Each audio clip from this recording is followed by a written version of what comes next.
Moins de monde qu'un soir de match du TVB, mais tout autant de nationalités sur le terrain. Des Islandais, des Portugais, des Hollandais. 14 équipes au total, une seule place sur la première marche européenne.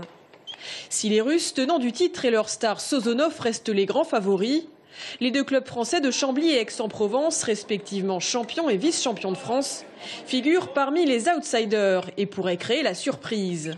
D'ailleurs, ça commence plutôt bien pour l'Aixois Ronan Labarre et son double mixte. Premier match et première victoire, 3-7-0. C'est toujours dur de jouer le premier match sur une compétition par équipe. On partait largement favori sur ce match et c'est vrai que ça nous a peut-être joué un petit peu des tours sur le premier set. Et nos adversaires ont aussi fait un super début de match. Donc voilà. Après, on est satisfait d'avoir su réagir et gagner ce match en 3-7. Une première victoire qui fait du bien, mais qui n'est pas sans conséquences. Autographe obligatoire.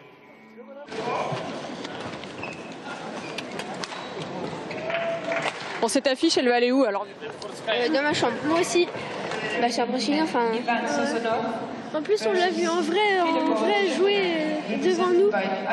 Deuxième sport individuel le plus pratiqué au plan scolaire, le badminton compte néanmoins plus de licenciés que le volley-ball.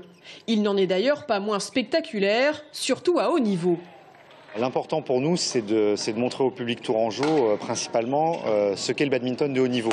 On a une très belle équipe, nous, au club de Tours en National 2, mais on est encore très loin de ce top niveau mondial, puisque là, vous avez des équipes qui viennent du fin fond de la Russie et qui comptent des joueurs dans le top 20 mondial. Donc on a des joueurs de tout premier plan au niveau international. À haut niveau, ça tape très fort, ça va très vite. Je pense qu'il y a beaucoup de gens qui pourraient être bluffés s'ils n'ont jamais vu de badminton de haut niveau. Pour admirer les as du volant, rendez-vous donc jusqu'à dimanche, salle Grenon à Tours.